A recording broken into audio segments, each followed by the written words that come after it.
I tried to commit suicide, and somebody found me with a note next to me after taking whatever amount of blood pressure pills I could, and they called 911, and they took me to the hospital and did the whole stick this tube down my throat, and being embraced when I came back, like, and being told, okay, so what? You freaking relapsed. You got back up. Does not look at all this other stuff that you've accomplished and keep striving towards and getting back up, and your resiliency and your determination and your commitment and your fortitude. Speaking about the other things and not making the relapse the primary focus. Connect with us on the Emotion Wellness Podcast for a transformative journey of human connection. Witness personal stories, improve your mental health education, and acquire valuable resources for optimizing your well-being. And visit emotionwellness.com for more information.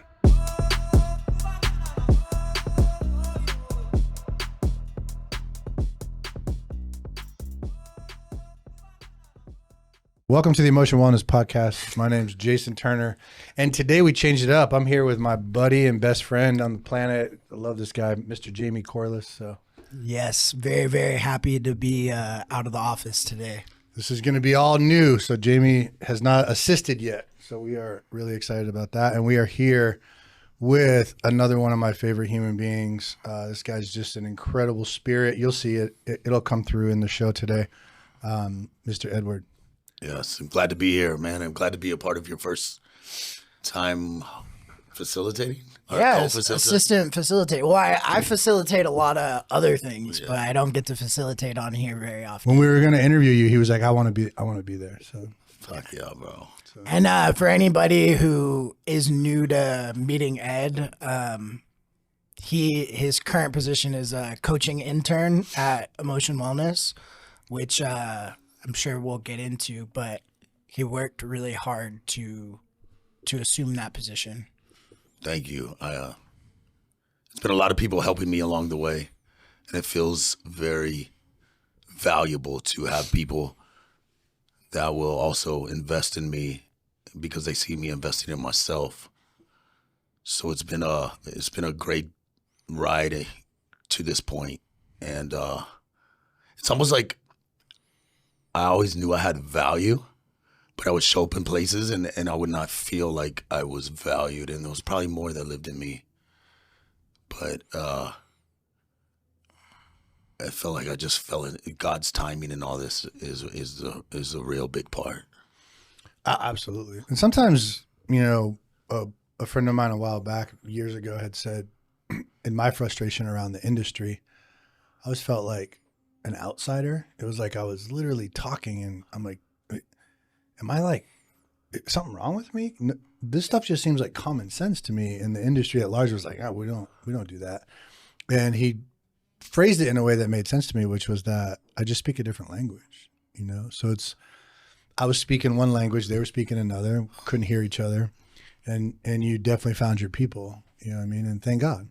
Thank God. You're an amazing human being, and you had an incredible journey with us at Emotion as a client and patient, and now you're helping patients in a way that is super impactful, So Right on. That's the hope, and that's what I feel lives inside of me. So how do we get here, Ed? Like, how did you end up in front of this microphone with a testimony that says, I found a home. I have people who see me, hear me, believe in me. Where did that start? It started there's a long journey before this, but it started with arguing with a lady at a Rise Recovery Detox. She said, here's another program. I want to recommend a program to you. And I thought in my mind, after being through so many programs, I thought in my mind, here we go, another program.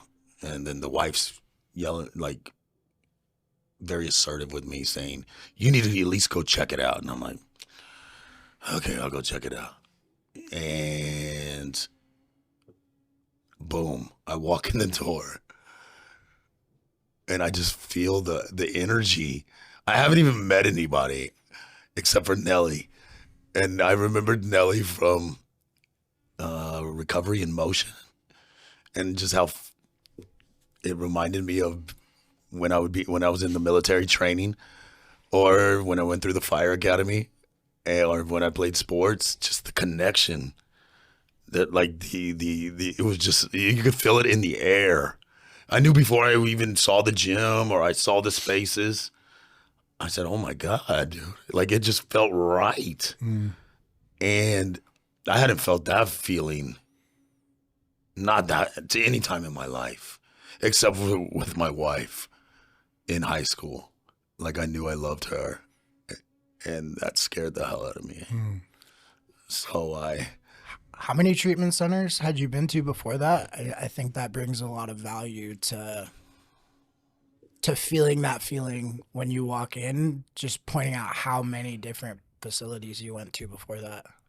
So I tell people like 15 or 16. I don't really know, to be honest. I have been to a lot of Christian rehabs. And then when me and my wife got back together, I probably went through 7 or 8 on and off. Think when people say something to the effect of, "Oh, not another program," like, where is that coming from? Why do you think it's that way? And why do you think it takes so many programs? Because I was looking for an answer. And I think so were the people that cared about me. And I just didn't know how to heal. And I thought a program was going to fix me. But I don't think there was any... After diving into the story work and being around people that are bringing out things that I believed always lived inside of me, I don't think a program is what fixes you. It's what bringing out what's already inside of you. And do you think the program needs to be able to do that, though? Definitely, yes. I wonder, and I'm just curious because you have way more. I mean, I've worked at that many treatment centers. You know, my critique of the industry has always been, what's the difference? Like put 100 names on the wall and throw a fucking dart at it, and like you're that's as good as any of them. Does that make sense? Yeah. And so I wonder, in your experience, did you have that same sentiment? Like, were they all very similar? Was there anything that made them different? Did they stand out, or was it just like, man, I'm just going to go through another round of? At first, I thought it was going to be another round. I will say there was one program I went to called Outcry in the Barrio, started by a heroin addict. And he allowed people just to come into his own home, and it grew from there. There was a sense of unity there and connection. But all the other programs, it was like people telling you got to do it this way. And I tried to check every single box, and I felt nothing internally changing. I come here and there's nobody saying you got to do it this way. It's like, I'll throw some things at you and you work with them. And the facilitators are, and the people, even the clients are like, let me help you empower yourself to whatever it is. Not go check this box, check this box, check this box. Oh, and you're healed. It's like, you find your way, but here's some things that might have helped me or might have helped you. And story work was a big, big, big, big part of it. I mean, the gym is amazing, but I've heard you say it and I've contemplated it so many times. The gym just gets you fired up in the door. Whatever, or you say, I forget what you say, but it's like, that's just the buy-in. Well, it helps with buy-in. Yeah. It eliminates the need to argue with yourself because the evidence is right there in front of you. Mm-hmm. I come in, I put in the effort is that's the equalizer. Mm-hmm. It's like, oh, I feel like a piece of shit. I'm got all these things in my head about who I am as a person, but when I walk into that arena, I can control my actions and my behavior in that space. Mm-hmm. So I end up with this semblance of control for a brief period of time, which feels safe. I regulate my nervous system, which gets the chemistry going, and so now I'm amplified. Like I've got a good base to work with. Versus, I walk into the building, I don't move my body. No. I'm dehydrated. I've been over caffeinated. I'm underfed. My system's offline, and I don't have the proper neurochemistry because I'm either taking medication that offsets it, or I've done a few things, or I've been not sleeping right, or I've been binging on gaming or other things that we do on the internet. All of that has an impact on our physiology, right? So the gym is the thing that helps us get, and the physical activity in the groups, it moves the chemistry in a way that gives us the best chance for all the other stuff. And so when that chemistry is right, you're talking about it. It's like, now I can hear and see and really get some traction with this other stuff, like digging deep on my shadow work and my subconscious, which is what story work addresses, right? It's the primer. Like you use the movement to enable the other stuff to be successful. Like, and I've seen it over and over and over again. It's combined with what you're saying about, because I talk about this a lot. For me, the difference is each human being is so different that to look at somebody and say, this is what you need to do to heal yourself and become better, and think that what helps you is going to be the exact same thing that helps another person when we're completely different, just isn't ideal. And that's why we have so many different modalities that we use, because the end result is going to be, people are going to have completely different takeaways. Like how I talk about, I would love for everybody to become CrossFit enthusiasts, but that's not what it's about. It's about them finding the pieces of their puzzle that fit.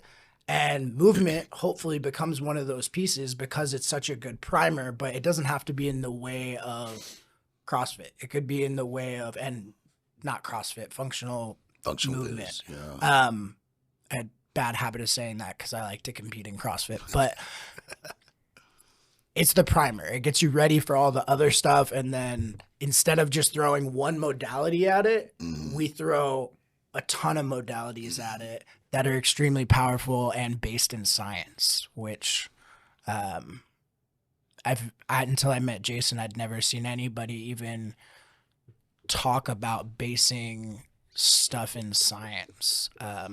That's one thing that makes emotion super special to me, is telling people all these things that can be used as skills to get better, but having some type of research behind it.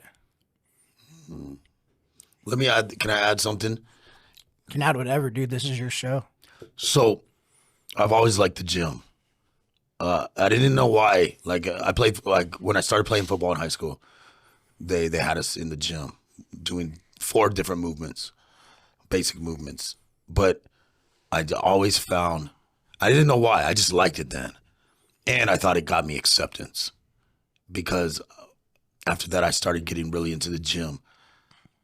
And so when I got to all these different programs, even the one I just talked about, I'll Cry in the Barrio, they wouldn't let me work out.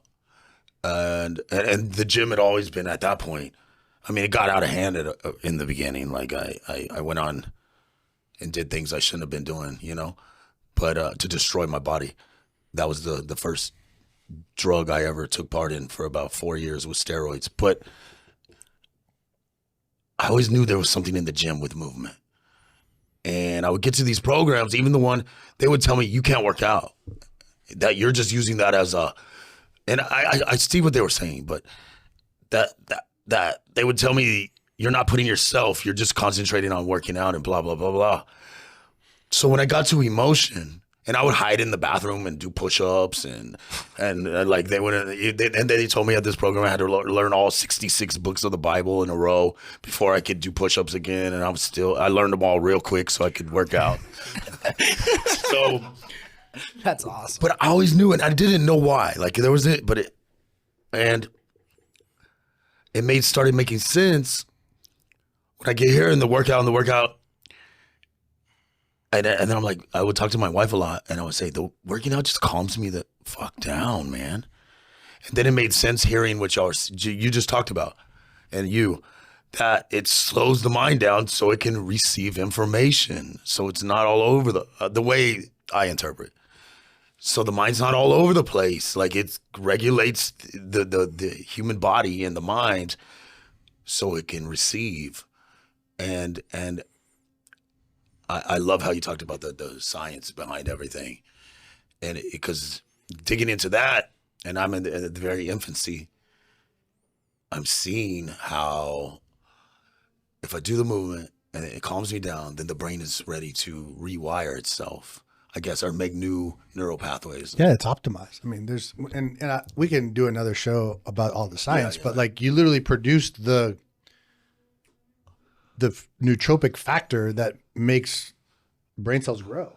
That's what physical activity does. And for me, man, like it is something very powerful happens to me, like in a bad way, when I hear people say, yeah, I went to a program that wouldn't let me work out. Like that just seems like it seems criminal. At minimum, it's definitely unethical in my book. I remember Frank talking about when he first got to Texas, they wouldn't let him go out and do movement. Like if you're going to withhold anything from somebody going to treatment for mental health, the fucking last thing it should be is physical activity. Yeah, my first treatment center, they would only let me work out twice a week. And I got in trouble every week because you're supposed to do a sign-in sheet and get permission. Isn't that wild? I would wake up early before like there were more than one tech on, just so I could go out there, because it was the only time of the day that I would have any relief. I didn't know at that time it was because I was making my chemistry move and setting myself up so I could feel better when everything was so disbalanced and off put. But it makes sense now that I have the knowledge behind why that was so important to me at that time. So Ed, when you were at Rise, right? What led to that? I mean, we know that you went to a bunch of programs, you're detoxing, but when you look at your life situation through the current lens, like you've done the story work and you're maintaining this level of output right now, which is really effective. You're helping others. You're taking care of shit at home. Like you're doing your thing. You're an amazing dad. Like the way that you show up for those kids. That means a lot. Yeah. Because I know it's true. Yeah. You've done the work, man. Like you've done the work. And I love those kids, man. I don't know. There's something special. I'm sorry, it's take you off track. No, don't go for it, dude. Cry all over that microphone, bro. Like I have this thing where I'm scared to hug people that I really care about. Like that mean a lot to me. And it stems from childhood. My parents, they didn't know any other way. As in they grew up in harsh environments growing up as well. So there wasn't any affection. The only time my dad ever hugged me, I remember when I graduated the fire academy, he like hugged me and said, "I'm proud of you." And I was like blown away because I was just so awkward. But little Freddie, man, every freaking night, now I'm like hugging him, but he won't let me give him the dap before he goes to bed. He'll hug me. And I'm like, what are you doing, man? And my wife will tell me after, like in the beginning, she used to tell me, he really loves you. And I try to, when little Freddie, if he watches this, I hope it doesn't enter his brain the wrong way. But I try to just keep him as far away from me as possible.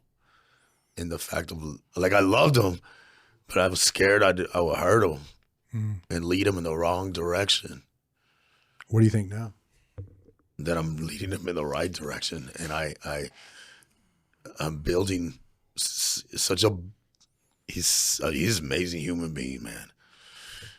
Me and him. He really looks up to me. I see it, and a lot of the good things about me are coming and rubbing off on him. And he loves movement. I'll say that. He loves movement. And I think it does for him what it does for me. He has a teacher that's about to do an ultra in February. And he tells me, yeah, when he can't sit still, I just tell him, go on the hall and run some sprints. And I was like, dude, this dude gets it as well, you know? But little Freddie he's got such a big heart and a forgiving heart and a loving heart to see the best in people, not the worst. Yeah. Kind of sounds like you. Agreed. I couldn't have said that without turning my head. Yeah. I couldn't agree to that without turning my head a couple months ago. Why do you think that is? Because I'm starting to see what is real inside. How do you get to believe it? Like, that's what I want. Mm-hmm. That's the thing is like you suffer, you're suffering. It's not any more or less, whatever. It's like not a competition, but you suffered at the most intense level internally around your sensitivity and the kind of heart that you have. And I recognize it because that's how I was. Like big dudes, you know, like walking around the planet, everybody thinks I'm one way. And in reality, like my feelings get hurt pretty easy. All I ever wanted was to belong. I grew up in a house I'd had a different last name. It was 4 girls. I was the only boy. Everybody had somebody. I did it. I mean, that was my perception, right? And then everybody knows the envelope story and all that. So it's like, I get it, right? And so I'm curious. I know how I had to, I mean, it started with breaking. Mm-hmm. As close to a person can break as possible without actually breaking. And then picking up those pieces with people who care about you, but really with yourself. Like, that's what I love about our process is like, we're just providing the arena, brother. Like we built it. We built the Coliseum, right? Like we put the equipment in there, we put the rooms in there, but we don't do the work. You do the work. And so I'm curious, like, how did you get to a place of, oh, I see myself so negatively and at such a deficit to now I can start to, because that's a big challenge for a lot of people. I think it's what ails I'd say almost every single person who seemingly can't get sober is they can't overcome the shame. 12-step literature has us thinking like resentment's the number one offender, but nobody ever really talks about how important the shame is. And how do you get rid of it? You know, so all these things that I was scared of about me, I thought they made me feminine. Like I thought they were, I'm trying to think of a good word, not masculine, not tough. These sensitive parts of me that cared about people and was sensitive to the environments around me. So I tried to fight against them my whole life. And I knew they were true. And it started with my wife. Like, she would talk about them. And I would be like angry. She would bring them up. She would say, these are the things that I love most about you. And I'm like, no. And then I get in this environment. And I had already been going, like, it's okay. Like, going through all this stuff. Or I started out of this program called Peel the Onion at a church I go to. And they talk about the shame a lot. And the guilt, amongst other things. But you go through an inventory of shame and guilt. And then I get to this program, and I'm seeing people that are not soft or not feminine. I don't know how that's not the word. You saw examples. Yeah. So it let me be vulnerable enough to start letting that out in the open and seeing that that's not something derogatory and negative. It's actually something to be valued and to provide growth or provide, that's the word. But to feed. Dude, I think it's damn near a superpower. Most people stay sick because they can't get vulnerable. They just can't. And they can't share that vulnerability with other people. That's where the magic happens. Any group we did our thing this weekend, right? As a staff. And like, what made the weekend? Was it the fucking exotic animals? Was it the beautiful scenery? What was it? It was the fucking connection and the vulnerability around that fire. Yeah. That's what people remember. Yeah. Vulnerability. Nobody ever goes to treatment and says years later, man, that CBT group I did was really powerful. Nobody gives a fuck about that. People are going to remember the people.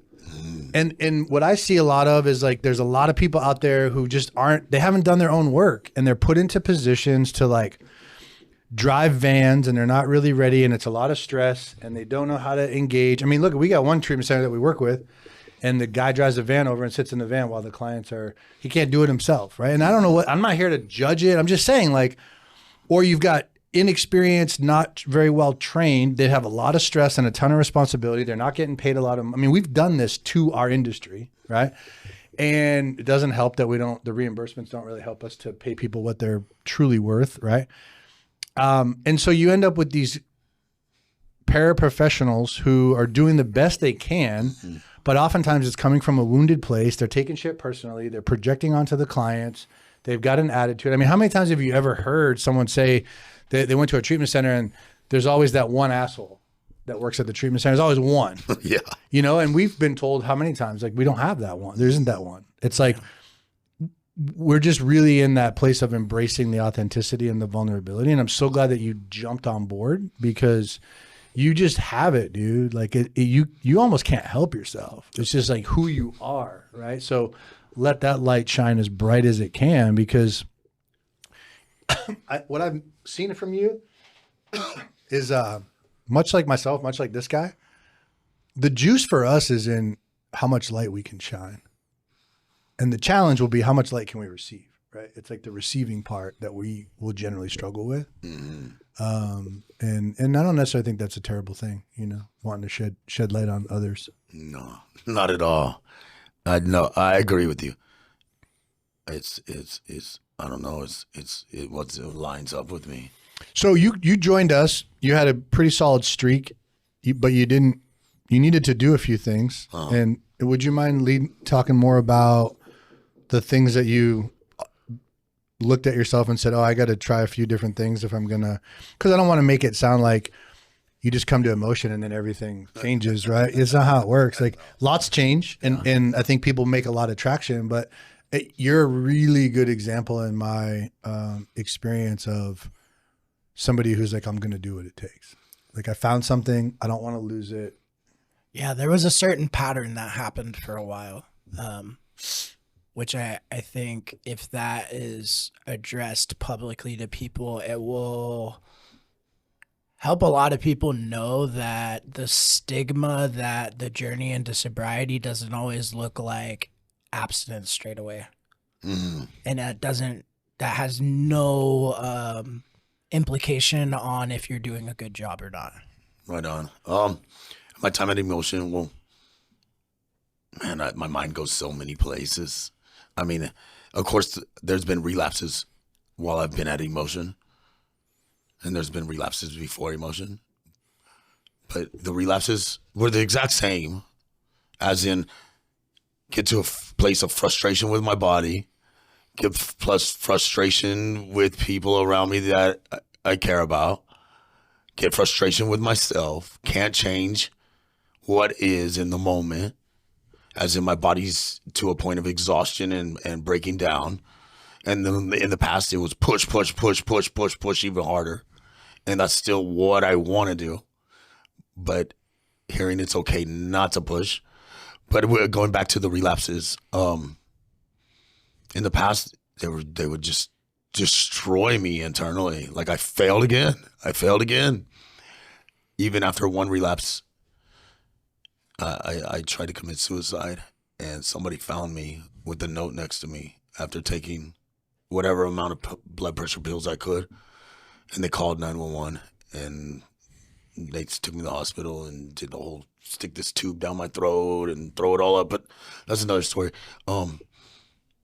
Being embraced when I came back, like, and being told, but and not just words. See, I don't know. The intuition side of me always picks up if somebody's just saying words that are, even if they're correct, or if they mean it from in here. And people around me like acted like, okay, so what? You freaking relapsed. You got back up.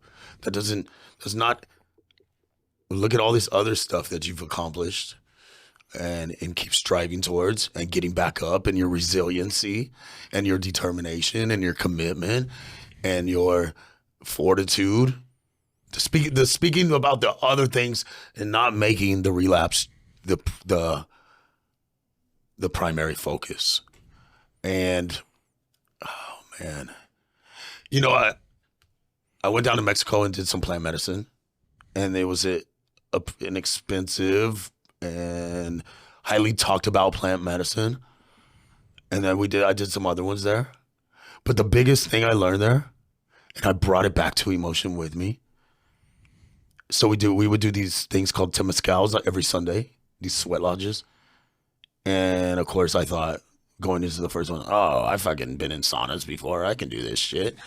And there's 4 doors. I can't remember the doors, but they're each like 45 minutes long to an hour.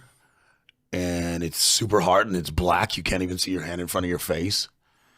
And you're in there on the ground, on dirt floor, and this lady's leading the ceremony, and there's chanting and drums, and that part's cool. But it's super hot and it's super steamy. And the very first time I did it, I said, oh, let me go do this and I'll be a badass. And after the first 5 minutes, I was like, my mind started panicking. But everybody else, so I was like, let me just keep going. And about right into the second door, which was probably about an hour later, I don't know. My mind's like, there's still 3 more doors. And I don't care if these people think I'm I don't want to use that word, not tough. I said, I got to get out of here. So I got out, and I'm the only one. And there's like 10 other people in there. And then they come out, man. And they treated me exactly the same. And that's when I started seeing what you would talk about, it living for the external. You got to stop living for the external. Like, I just wanted people to accept me my whole life. And man, I didn't accept myself. But I started accepting there's no right and wrong. Everything is where it is. But they treated me exactly the same. So I didn't have to be this fucking so-called hero I had made up in my mind that nobody really even cares about. If I give everything I got, then I'm giving everything I got in that moment or those moments. And from then on, I started being like, you just show up how the best you can, and however the best you can is the best you can. And there's opportunity for growth if you keep showing up the best you can. But that's what all that plant medicine I did, and it was an experience. The biggest takeaway was failing. So-called failure wasn't failure. And the people were amazing down there as well. It really ties into like the reframe that we have on relapse. So, because in so many circles in the recoveries, especially historically, but you know, it's still out there today. There's that like, you're a newcomer, you don't really know anything, doesn't matter. And if you've been sober for 3 years and you relapse, like you didn't lose the last 3 years, right? You have all that knowledge, all that wisdom, and probably even more insight now because something happened and shifted that gave you a deeper understanding of yourself. Or the idea that a relapse isn't necessarily signaling failure, right? Because it's like, well, I used every day last year, but I got 6 months this year and I just came off a relapse. It's like, well, you're doing way better than you were last year. And so I love how it ties into the lesson you learned when you were down south, which is like, yeah, I'm not a failure. But I was able to see all that. That's what the whole thing, sorry, I'm just reiterating what you just said. But at emotion, it's the same thing. Maybe that's where the alignment came in, and my mind started focusing more on that instead of I'm a failure, I'm a failure, I'm a failure, I'm a failure. I would imagine that recognition down there when you came back most likely helped you with the story work. Totally. It opened my mind to listen and not see what I wanted to see, just the failure. It opened this gentleman right here sat in many story works with me. I don't know how many, a lot. And it was fucking authentic. It was not just some weak ass shit. And he took the role of, which I was so grateful, of not holding back and really giving whatever he thought was what I needed to hear. and he didn't sugarcoat anything, which that's what I fucking loved. Especially, I'll talk about this till the day I die. When you told me, when I was going on my tangent about April and saying I wanted to give up on the relationship, almost like what I kind of said the other day. Oh, this is good. This is good. This is good. And I read my whole story, and I was thinking, at the end, I'm thinking he's going to be like, well, maybe it isn't for you. But then he comes out with, well, I think it doesn't sound like you want to give up on the relationship. It sounds like you're giving up on yourself. And it totally was correct. One thing I want to point out is that wasn't me coming up with that. That was me reiterating what you were saying back to you, just in a different way. I didn't create this magic sentence. That was what it sounded like you were saying to me. All I did was throw it back to you and said, "Does that sound right?" And that's what the facilitator's part is in story work. We get a lot of credit sometimes when we have these great sessions with people, but it's the thought process is coming from what you're saying. We're just throwing it back to you to what maybe you are unable to assimilate it to in your mind, but it's the same thing. Like, it's just what you said to me. Well, and you have this belief. And so the belief is shaping the words, the story, the narrative, and it's all up here in this frenetic, frenzied kind of state because that's where the energy lies. And so that's why with story work, just for those that are listening, this is not talk therapy. This is you're writing, you're putting stuff on paper. It involves breath and it involves translations, which are ways in which we reshape a sentence that you came up with to see if it resonates. And if it doesn't hit, it doesn't hit. But what's beautiful about being a facilitator and the story work process is you know when it hits. Like, there isn't a single person that can fake it. Like, when I was working with Emma, she was like, whoa, how did you just do that magic? That was like a magic trick, you know? And you just can't, and that's the juice, right? That's why we love doing it. And real quick, like at Jamie's point, you know, my belief in facilitation is that everyone that comes before me or our program in the history of me working with people, we all have the answers inside. Like, we're not telling you what you should be doing ever. Like, it's about helping you to uncover your own answer and your own ability to do that, because we've lost that when we come in. We're beaten up with, you know, not feeling good. I mean, if you've been chasing external validation your whole life and you're around, you said it earlier, I always wanted acceptance, but I was around people who couldn't understand me, see me, or hear me. Well, what's the feedback? I don't belong. You're just constantly getting validation that you don't belong. You have this internal mechanism that's believes you don't belong. Now your environment is telling you don't belong. Of course you have that belief. Then you get into an environment where most people and most of what I saw in the industry was that the industry didn't pay attention to the environment. You know, it was like, let's make sure we have horses and other shit to sell online. But it was the environment around, what am I sitting in on a regular basis? What does the environment tell me about the space that I'm currently in? You know, and we wanted to make sure that everyone who walked through our doors felt dignified. Like, damn, I get to be here? Yes, you get to be here. You deserve to be here, right? And then if there's any doubt in that, you read the quote on the wall, right, with the man in the arena, and then you go to the arena and you do the thing, and then you end up seeing yourself differently. And one thing I really respect about you is how, because you're a lot like I am. I remember telling my first sponsor, and you know, I talked about him earlier, Andre. He was like, I'm like, Andre, if I'm not the strong, tough guy, then who am I? And his response was, we all waiting to find out, you know? And it's like, that's what we do with our clients. It's like, we're just waiting for you to show us who you really are, because it's just because you can perform athletically and you're a strong guy, don't limit yourself to just being that. There's so much more about who you are as a human being than the roles that you play and the identity that you've created for yourself. Right. So I'm really glad that you just didn't quit, dude.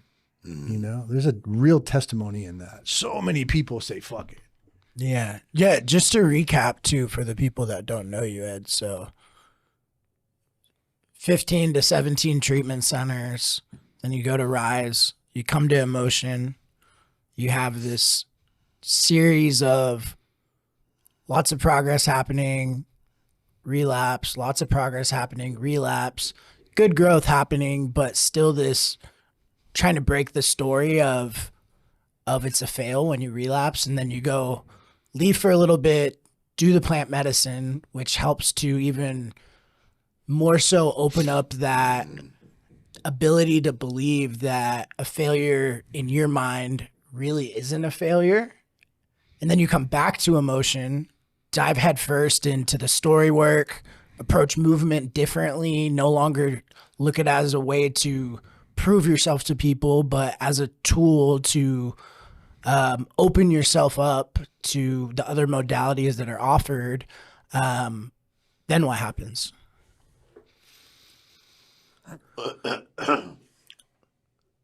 Start seeing the things that fit for me and not trying to perform to be accepted by others, by this so-called hero mindset, or look at me, I'm the strongest person in the room, or I can do this or I can do that. I start letting out who I am. I start letting out this loving, caring individual who really loves to see people thrive in themselves. And I started believing in myself and doing more work outside of Emotion, like writing stories, asking for help when it's time to ask for help, most of the time. Even and show it's like the reps and sets that y'all talk about. Like, so Sunday I got in an argument with my wife, and I was just trying to help somebody else. And anyway, it's not what the argument's about, but it didn't turn out well. And I kind of went back to some of my ways that I'm working on changing, and I have changed. They just, this time it showed up. Some other times it doesn't show up because I've worked to constantly try not to get to that point. But I show up at 5 a.m. and I'm not in a great mood. And I'm right away airing to Dario. And then when you show up, I tell you, I'm like, it's like what's being programmed into me is starting to show out. It's come out without me even having to think about it. And you're there, and you give me some suggested advice by showing your being vulnerable as well, and make it so then I don't feel alone, like I'm this anomaly that struggles sometimes with in my relationship with the person that I dearly love. And Dario gives his advice, and all of those line up, as in this person struggles just like, or sometimes struggles just like I do. So then I don't feel like a black sheep or like I'm failing at this. I feel like, oh, I'm a human being just like he is, and they're working on their relationships. And so but the reps and sets kicked in. I showed up just because I've been programmed in the right way to show up the things that benefit me, not hurt me. So there's still continued growth going on, which I'm seeing is just a constant, or I can allow to be a constant. That's something to be grateful for. That there's always continued work to be done. But I'm aligned with what's helping me and not hurting me. You know, even though I sometimes don't show up the way I want to, there's those that'll help me to continue to work and grow, not push me down and tell me I'm a failure, you know? The cool thing about that particular story and experience is the example of the duality of reps and sets. So thinking about why the behavior came up, the behavior came up because you've done it 1,000 other times. But then that's the bad side of reps and sets, trying to get away from it. But then now you've been repeating this way of trying to change and live a healthier lifestyle and be vulnerable and seek assistance from people that you trust and know that want to see the best in you. And you've repeated that now so many times that was your go-to instead of spiraling out to some other behaviors that are really, really what you're trying to get away from. Because we all have more behaviors, especially if you're in recovery from addiction, than just addiction that we're trying to get away from. I mean, I have a ton of them. Like, there's so many behaviors that I'm on a daily basis trying to negate from my lifestyle. And it's difficult because the more I've repeated it, the more my body wants to jump into doing it. Yeah. You know, the first thing, man, I've always wanted to talk about this. The first thing, I'm in a story work group. I know this is off topic. No, go for it, dude. Okay. You're the topic, so we can go any direction you want. Fuck, but. So I'm talking to you, were leading a story group, work group, and I'm hearing it all. And then I snap in the moment. Well, first I'm like, I'm talking to you afterwards. And I'm like, but I've always, after watching Goggins and some things that I had already programmed in me and I used to argue with my friend about for long periods of time, that I would always say that the negative self-talk helps motivate me and move me forward. And he just turned to me and he go, how is that serving you? And I'm being in the moment, the light bulb goes off. And I'm like, everything flashes. It's like, damn. I've fucking been in this many treatment centers. I've lived on the street. I've been in prison. I've struggled. And then I go to you. I'm like, dude, you got through to me. And in whatever amount of time story work was, like 45 minutes. And in that moment, seconds. What my buddy's been trying to tell me for 5 years. And it was like, and then you said, so you're saying I did what your buddy couldn't do in 5 years in minutes? And I was like, in my head, I was like, and then you go, no, it was a process. And I'm seeing this has all been a process to now, man. And I'm seeing, as I've gone through emotion, changing the wording that goes in my head constantly. It still comes up. Like it still comes up where I try to beat myself up. But now I can counter it with what's real and what propels me forward, you know? Well, it's dope as fuck because, like, dude, you know, I was surrounded by people who protected and supported the mindset that I had prior to recovery, right? Like, they were going to co-sign my stuff. They were going to help me lie. We had little mantras that we said to each other, just all these little rituals that kept us sick, right? Mm-hmm. And now, once you get into story work and start paying attention to your language, you start to create, it's almost like you start sponsoring people. Like when I was doing a lot of sponsoring, and then the people you're sponsoring start to pick up on your tricks, and then they start giving it back to you. And it's frustrating, but you're like, oh, hell yeah. Like, okay. Now I've got like a whole army of people around me that I was with my girlfriend the other day, and she's like, take out the kinda. Oh. And I was like, my brain went, what the fuck did you just say to me? And then I was like, thank God that I have this in my life, right? Because we all have blind spots, you know, just because some of us are like navigating for others at times, we all have those blind spots, right?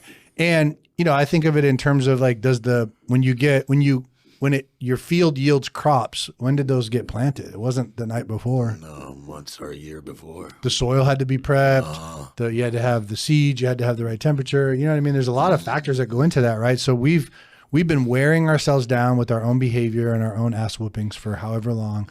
We've had all kinds of people chirping in our ear, and we get to a particular point where it finally sinks in. But the words that I gave you that day were only allowed to penetrate because your defense system had already been worn down. I can't take credit for that, you know?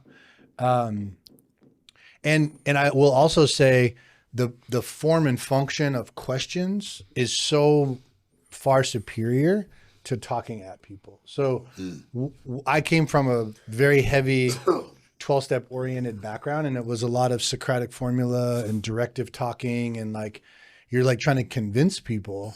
And the last 10 years, 11, 12 years for myself has been honing in on what's the right question to ask, because that draws in way more people than talking at them. Right? And that's where I think a lot of people go wrong who are trying to be helpers, is what they're really saying is I've learned myself really well, and this applies to you. But in that moment, you're not saying I see and hear you as a human being. I only see and hear myself, and I assume that you're just like me. Well, that negates your identity as a human being. But if I ask the right questions, right, and I say, hey, have you thought of this? That type of stuff gets you going, oh, this dude really gets me. And what happens when you think someone really gets you? You're able to be seen. Yeah, and when you're seen, you feel accepted, and when you're accepted, you feel trust, and when you feel trust, you feel safe. I'm safe, comfortable. And what happens to a person who feels safe? They're able to grow. Fucking magic, dude. It's magic. They don't have no walls. No. No walls. That's funny you say that. So when Emma came out of story work with you, she goes, I thought I was going to go in there and he's going to go, da da da da da da da, and tell me all these right answers. And she goes, he really listened to me and heard what I had to say. Yeah. And I could tell she felt so seen. Well, she's a smart kid. Oh my God. So his stepdaughter, correct? Yeah. His stepdaughter is 13 and did some story work in a session. And I will say she came in more prepared than most clients I work with on a regular basis. So, but what I will say is very, very in tune, attentive, bright young person. And what's the first thing she recognized? Oh, there's a lot of power in being seen and heard, right? So it's like if you're looking to be effective with people, see and hear them. It's like stop talking about yourself. Mm-hmm. Stop throwing out there, hey, well, this is what I like. No, find out who the person is and then start asking questions and get engaged. It's really quite simple, but it eludes a lot of people. Mm. So many people don't feel seen or heard by the people in their life, and certainly not by the professionals that they go to. You know, I just had a recent doctor appointment, and the dude literally asked questions about my own experience with what I had been trying versus like I'm the authority, and it makes me want to go back to him. Yeah. Like he might suck as a doctor, but like I trust the dude. You know what I'm saying? And so and if he find out he's not good as a doctor, then yeah, I would make some changes. But like it's so powerful to be seen and heard, and I feel like you do a really good job of that with the people in your life, and it has to do with that pure heart, man. You just got a real pure heart, and it was covered up for a lot of years with pain and misery, and you were doing your best to protect yourself. And when you get to the center today, if you haven't looked at it in a while, there's a painting. My friend, she's a Tillman scholar, Samantha, she painted this thing for me. It was a heart with hands. And it was, do you know what I'm talking about? You've probably seen it, yeah, but you don't really. No. Go stand in front of that painting, dude, because it's this heart covered in armor, and it's a bunch of hands just moving the plates off. I know which one you're talking about. Yeah, I basically reached out to her and said, hey, I love your art, and I want a piece that highlights this, because this is how I got here. People helped me take the armor off, right? And I had put the armor up thinking I was doing myself a service.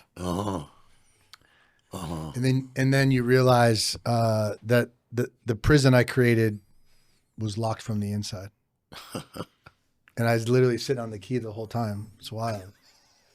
You know what I mean? I do know what you mean. And things people told me in the past start running through my mind. That's what the hell they were trying to say. Yeah. Get out of your own way, brother. Get out of my own way. I didn't know how. Yeah. I didn't know how. Well, you stuck around long enough to do it. Yeah. And that is not a lot of people can do that. A lot of people, and there's 12-step recovery has a lot of great stuff in it. And one of the things is don't quit before the miracle. And I think for me and the people I see at the center, the miracle is discovering who you are. Definitely. And what you bring to the table. Definitely. Because when you figure it out, I mean, you have one of the strongest coin outs I'd ever heard. The strongest. Yeah. Yeah. I mean, The strongest. and it's funny because I know that was like, I remember asking you, like, how does it feel right now? You know, because that's really hard to hear. Because there's still this part of you that's like, it doesn't jive with my belief fully. I think you have, I don't like using percentages, but let's say 80% belief in it. But the 20% was talking about that. Yeah. Like, oh, I don't believe this. I don't believe this. The crazy thing to look at is in that coin out, you're able to see that your effect while you were still a client on so many people's active journey in their recovery was so strong. And you weren't even a part of the team yet, but you were already doing what the team does. Which is why everybody was like, this is a no-brainer. Ed has to, he's a living, breathing part of the building. Well, nobody knew you were going to be coaching and stuff. So we were like, everyone kept saying, dude, we're going to miss you around here. It's not going to be the same. And I was just in the corner being like, yeah, if you only fucking knew, you know? And just so everybody knows, like, we use coins from the military tradition. We have minted coins for emotion that people can only get by going through the process. We don't give them out. We don't. So, and your process, everybody pressed into your coin was just like, it was so incredible. It was beautiful. It's fucking beautiful. Can I say something about You that? can say whatever you want, brother. And I'm still here. I'll be honest. I'm still here. But I'm seeing it's real. It's real. Like real as fuck. I'll tell my wife when we're alone.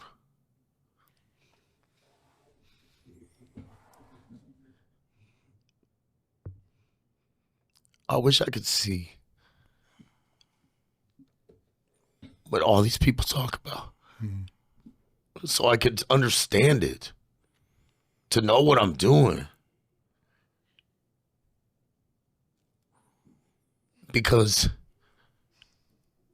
and not from a sad point of view anymore. I'm just being myself. I don't understand what all these people are fucking seeing. As in, I wish I could see it from outside my body. Because sometimes I'm like, this shit's too good to be true type of shit. Or I'm not doing nothing special. I'm just being myself. That's the beauty, though. That's what you're missing. Here's the thing, dude. And I've said this to people. The thing that makes it so endearing is you don't have a fucking clue how powerful. I know. And that's the curse. Meaning, if you can suspend letting go of having to see it and just accept that that's what it is, because it's almost like the minute you see it, it'll change. The minute you start to recognize it for yourself, the ego will come in. That's where you're so beautiful, because you just do what you do. Literally, you just show up and do it. It gets different when people know it. Yeah. Because they start to act different. Their behavior starts to, yours is just pure and innocent. Don't ever lose that, dude. Like if I were you, I'd be like, I don't ever want to see it. Okay. In a That's way. what my mind's saying right now. Yeah. Because I'm hearing you out. All I would encourage you to do is trust it. Okay. Like if you hear people say it, trust that it's true. Yeah. But whether or not you see it or not, I don't know. Doesn't even, Yeah, man. Because doesn't matter. I think it'll twist it. You risk it. I don't know that it's not a guarantee, but I think you run the risk of. You know, the most beautiful people on the planet are the ones who like literally have no idea how good they are at something that they do. They do it for the love of it. It's when that arrogance comes in or that ego, and it's like, oh, I'm the man, I can help whoever. And or even in sports, or you look at somebody with their painting craft. It's like people paint for the love of painting, and people admire the art, and then they realize, oh, I've got this really amazing talent, and now I'm painting for the talent versus the purity of just painting. I have a great example of this. Unfortunately, I can't say them by name because it's fucked up. But your boy is a great example of this, and we talked about the concept of how there's this amazing process, emotion that's new. It's proven to be powerful for so many people, and people will experience it And instead of wanting to contribute and learn, it's like I want my own thing so I can get all the glory and credit because I feel like I can do it better. Yeah. And that's not to say people can't create things, but it's a great example of how like somebody's like, oh, like I have the effect of people like the things I say. So because they like it, I need this thing to show that I'm the shit because I'm powerful. That's the type of thing that happens when people see it. Great point. Yeah. I mean, I think in my similar way, like I understand I'm really good at what I do. And I know that we've created a beautiful movement at Emotion, but I don't walk around with that. I don't walk around seeing that all the time. Like it still hits me super hard when clients talk about their life being changed and saved and all the beautiful things that we get to hear. But I only do Emotion because it's my purpose. I don't do it for any other reason. Like it's why I'm on the planet. Literally. It's why I'm here in my mind. That's so fucking amazing to be able to. Yeah. To have stories like yours, to see stories like I know my purpose and I just stay focused on what that is. And it doesn't mean I'm not trying to say it's like I'm perfect and all this. But I've never had any ego around this brand in the sense I have a lot of confidence and I have a lot of faith in what it does, but I'm also so committed to protecting it moving forward. And so continue to protect that gift that you have and just know that it's a gift and express gratitude for it. That's what I would encourage you to do. And continue to maintain that purity of heart, dude, because that's where the power is. I mean, you even said it to me, right? You were like, and I think it's funny, you were talking about that one podcast that you saw me on with the porta potty story and how much I care for people. Like, that's it. That there was no ego in that. It wasn't like, look at me, I'm this. It was like, no, I just had a mission. You fuckers are telling me that our people aren't good enough to piss in the toilet and we got to be outside, right? Like, so what's interesting to me is when you were listening to that podcast, did you have a vision for yourself of representing Emotion as a intern to employee and then being on the very same podcast? No, zero. My vision was just for those people that were hurting and treated. And I get it. Like I totally get what you're saying about your boy that ran that business. Like he had to do what was best for the business. He's an amazing human being. Yeah, and I've heard you even talk about him like that. I love him dearly. He's super special to me.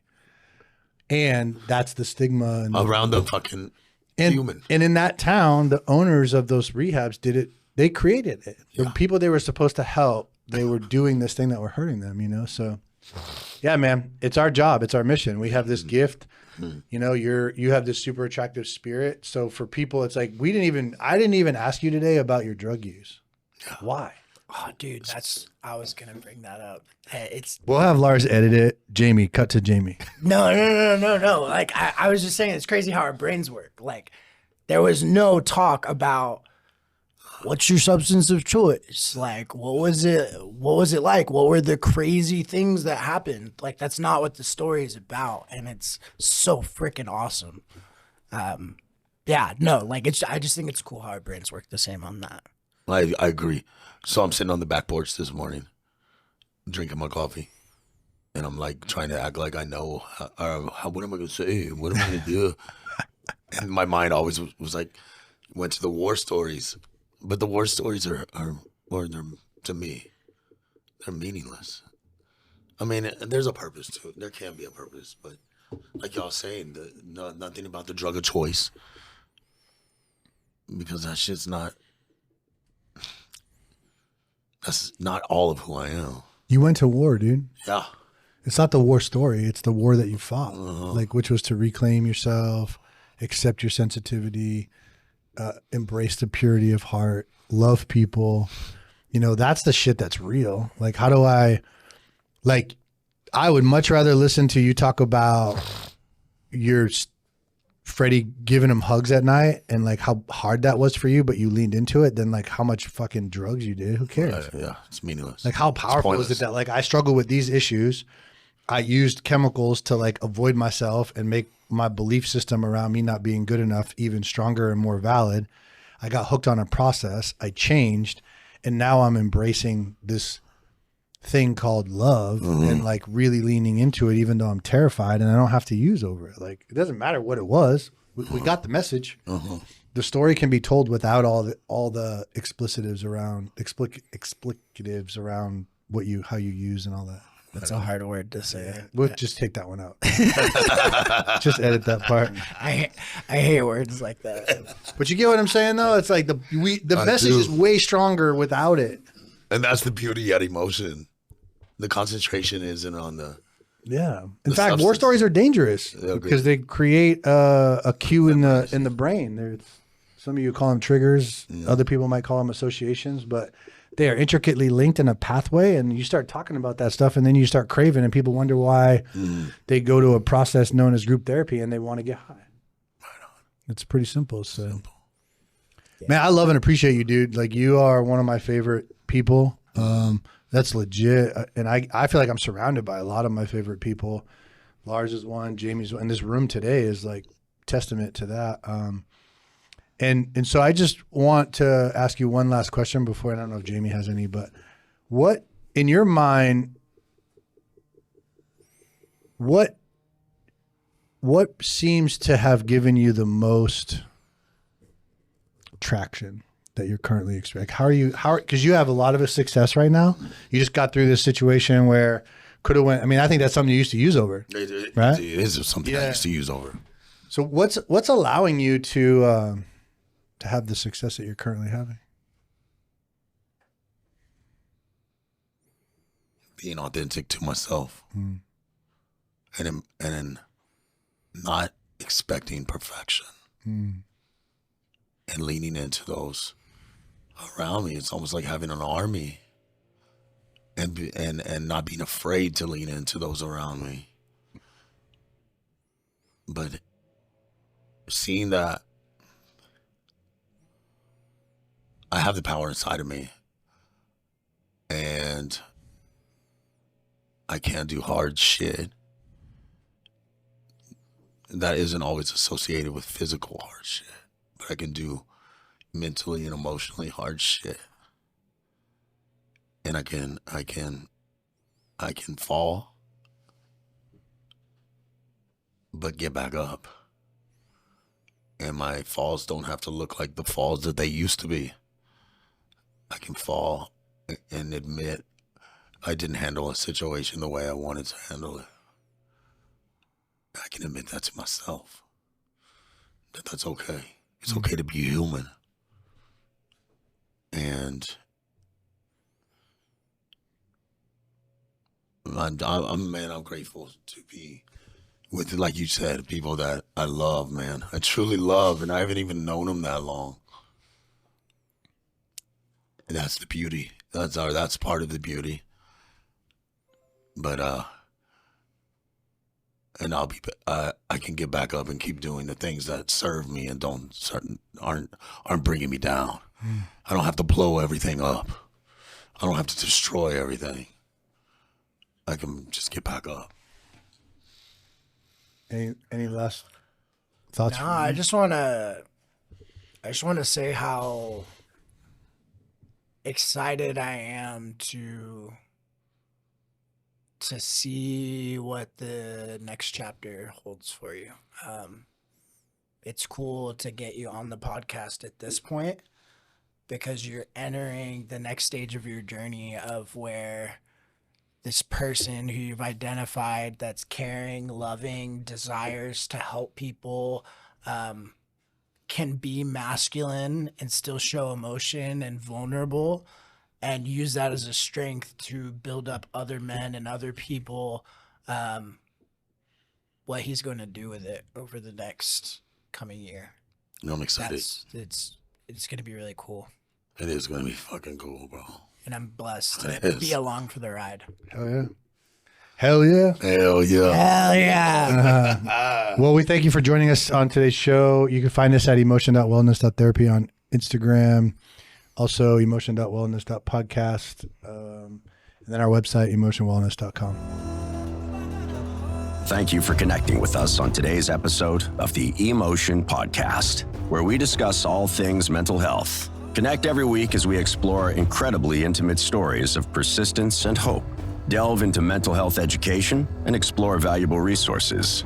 Available on YouTube, Apple Podcast, Spotify, or wherever you get your podcasts. And visit emotionwellness.com for more information.